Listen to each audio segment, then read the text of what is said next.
Here's the latest audio research news from the transmitter. Lack of reviewers threatens robustness of neuroscience literature. By Jacob Voits. Despite the massive rise in preprints over the past few years, peer review at journals is still widely held as the gold standard for assessing the validity of results in neuroscience. Even if we acknowledge that mistakes occasionally fall through the cracks, scientists generally assume that peer review quickly self-corrects the literature. The idea is that over the course of multiple papers, enough people vet the assumptions, approaches, and ways of thinking to ensure that they are valid. But what happens if multiple scientists share the same misconception? It's clear that individual wrong ideas, such as the claim that vaccines can cause autism, can spread in society through failures in journalism or social media, even after science has corrected the record. But are there mechanisms by which mistakes can similarly propagate through peer-reviewed literature before failed replications or retractions catch up with them? To get an intuition for this problem, let's examine how many people need to make the same mistake, deciding to ignore an alternative interpretation of a result or using an invalid experimental approach, for example, for that view to be reflected in peer-reviewed papers. Similarly, how big of a group holding a strong opinion can keep conflicting points of view out of the literature? A simple back-of-the-envelope calculation, which I detail below, shows that this number is surprisingly small because of the low rates at which neuroscientists agree to review manuscripts. It is possible for small groups of labs, as few as 15 to 20 scientists, to end up in review filter bubbles that fail to properly vet results. Anyone who has spent time at a subfield-specific conference knows that there are camps of labs that disagree over how to conduct or interpret experiments. Such disagreements are a normal and necessary part of scientific progress. Getting to the truth requires testing hypotheses that turn out to be wrong, and many important discoveries initially look wrong and face skepticism. Only through the iterative process of peer review and replication do we gain a correct understanding of the world. Neuroscience, given the field's growing complexity, lack of overarching theoretical frameworks, and siloed subfields with specific areas of expertise, is especially reliant on broad peer review to evaluate alternative explanations and avoid technical mistakes. For a paper to be peer-reviewed, an editor first must decide it is worthy of their journal and believe they can find reviewers. If candidates decline, the editor keeps reaching out until they eventually find 3, or in some cases, 2 or 4 reviewers. In neuroscience, reviewer pools can be small. Subfield conferences often fit the majority of a field into small lecture halls, and in many cases it seems realistic to put the number of potential reviewers for a paper at well below 50. The problem with current peer review, however, is not that fields are small, but that the number of scientists who actively review is much smaller. From a survey we conducted in 2024 and 2025 of editors at major neuroscience journals, we found that depending on the subfield, journal, and editor, only 20 to 50% of review requests are accepted. This low review rate gives scientists who do agree to review specific papers an outsized influence. This pool could include reviewers with particularly strong opinions on some topic or those in active disagreement with the authors. Papers bounce around the reviewer pool until they hit one of these few always reviewing scientists, giving that reviewer significantly more influence than the average, rarely reviewing scientist. This effect risks funneling reviews into a narrow category of reviewer. To estimate the outcome of such imbalance, we can calculate the probability that any accepted review request comes from a biased group that always agrees to review. This is just an application of Bayes' theorem. See appendix for details.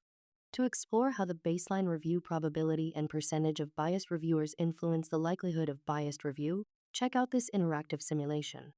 This effect is not subtle.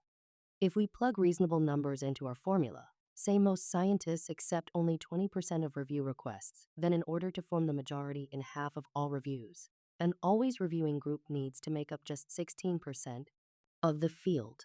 Review rates of 20% therefore threaten the robustness of peer review.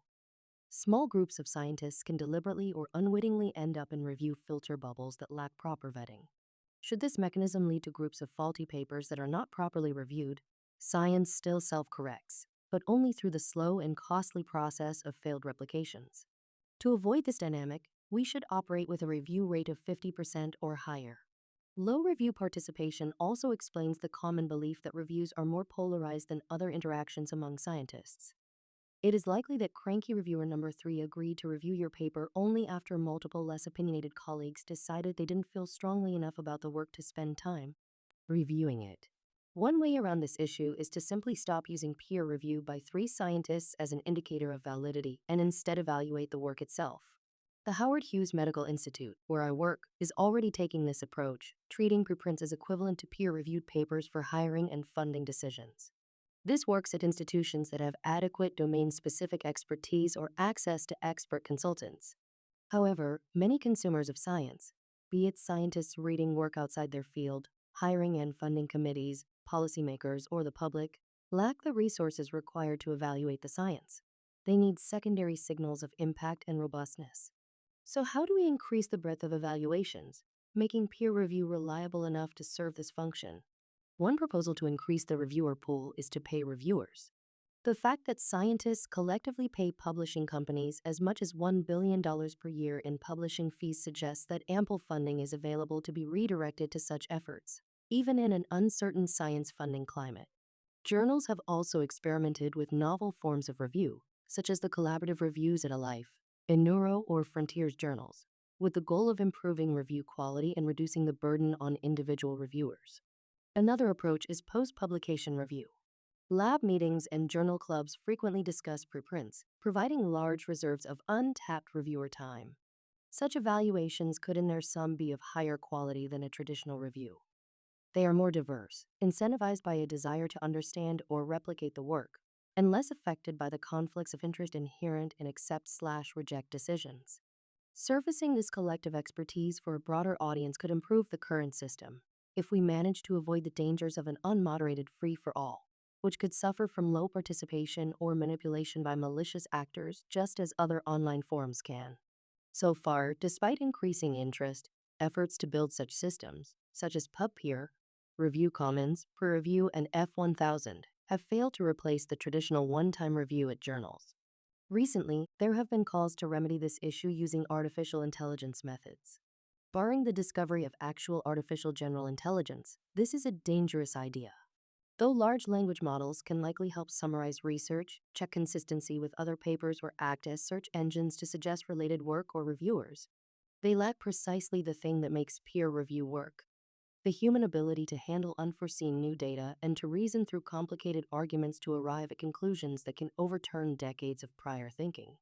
Asking LLMs, which lack world models and instead scaffold off existing data, to review would feed faulty conclusions back into training data and pollute the literature with false claims.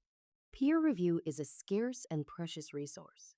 Broad peer review is crucial for a healthy scientific literature, and without it, science only self-corrects on a slower timescale, such as through failed replications. However, neuroscientists currently turn down review requests far too often. We need to reverse this trend by bolstering participation, making peer review more efficient where possible, and supplementing it with additional evaluation mechanisms. This audio was created using artificial intelligence.